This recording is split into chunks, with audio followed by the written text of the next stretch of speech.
So, you guys apparently liked my last video where I talked about my Prism OCs. Really liked it. And I just want to say thank you. It was kind of overwhelming and surprising at first, but I'm glad you guys stuck around, and I hope you guys stick around for the rest that's coming, including this video. So, for those that don't know, other than Prism, June created another story called Wanted by Beasts, which is essentially a story in this cyberpunk furry and alien setting. You can find out more about it from their video here. Now, it was this story that led me to a phase where I questioned if I was a furry, especially since at the time I made these OCs, I also drew a few pages of Von Lycon in my sketchbook. I'm not gonna dwell on that one yet.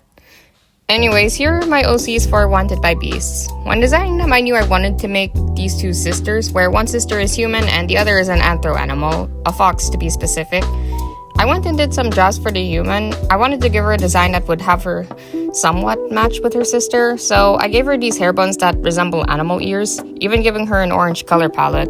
For the fox sister, designing her was relatively the easiest out of the two. I also think doing the Lycon drawings kind of helped me get the shape of the fox somewhat well.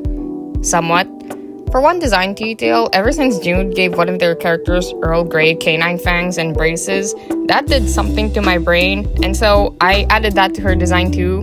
I also wanted to give her this muzzle-like mask that she wears to hide her braces with, and given the setting of the story, I decided to add in this prosthetic leg. While it was because of the trend of cyber prosthetics, I added more to it when finalizing. And with that, let me formally introduce you guys to Dena. Dena is the younger of the two. She was orphaned at a young age and didn't really get along well with the kids at the orphanage for being an oddball, with how she prefers to collect and play around with scraps of junk and make a bunch of stuff with them, and not being understood for her creativity and inventiveness. This led to her struggles with getting adopted. I think of her to be kinda like Rudo from Gachiakuta and Lewis from Meet the Robinsons. A weird combination, but I like it. Dena does eventually get adopted later at 12 by a family of foxes, the Auburns. She still kept her last name Reed out of love and respect for her biological family that died years prior, which was how she got into the orphanage to begin with. There were some raised eyebrows when the Auburns decided to adopt a human, but the family didn't care as they were impressed and amused with Dena's quirky but passionate interest with machinery and inventing. And this was the first time in a while that Dena felt welcomed and would eventually become ride or die loyal to her new family. Though one small con they would discover once she's grown up is that Dena is terrible when it comes to finances. Think of Nicole from ZZZ terrible. She tends to take high-paying commissions from her job. She easily loses the money she earns by either splurging or impulsively buying materials for her inventions, and maybe sometimes falling for scams. She would honestly be in debt, sometimes bordering on bankruptcy if it wasn't for her sister. And speaking of, introducing next is Deara. Deara is an anthro red fox and the older of the two. She was around 13 when Dena was adopted into her family, and needless to say, it was a little hard for her to get used to, especially when it came to having to interact with someone she didn't know and who'd potentially make fun of her for her braces. As a kid, she didn't have her teeth well aligned and had to get braces for them when she was younger, and this made her a target of bullying, especially from other canine animals. She hated eating in front of other people, so whenever she was at school, she would eat her lunch in empty rooms so no one would see her eat. So she didn't really get to make a lot of friends because of this, and with Dena coming along, she was worried that her new sister would be like the same bullies that she's been trying to escape from whenever she's at home. But rather than ridiculed, Deara was met with awe and curiosity from Dena. Having never seen a canine with braces before, she asked Deara a bunch of questions like, how does it feel? What did they do to put them on? Is it the same as humans do? And needless to say, Deara herself found an interest in Dena's inventions and would even go trash collecting with her. While it wouldn't be explicitly spoken out, both the sisters managed to find someone that's able to understand and not judge each other for their quirks. Deara still struggles with her braces and is only comfortable showing them when she's with her family. When she goes to restaurants, she would eat in the very back, making sure no one is in her field of vision. One of my inspirations for their dynamic is Frankie and Andy from Knights of Guinevere. They're chaotic, but supportive and caring of each other.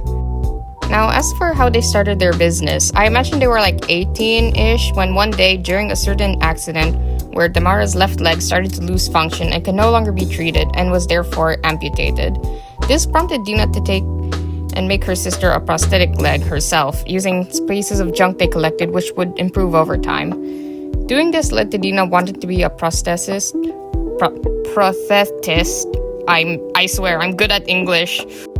And set up a clinic where they could fix or provide people with their prosthetics. And given the setting of the story, they'd be bound to somewhat make money off of it.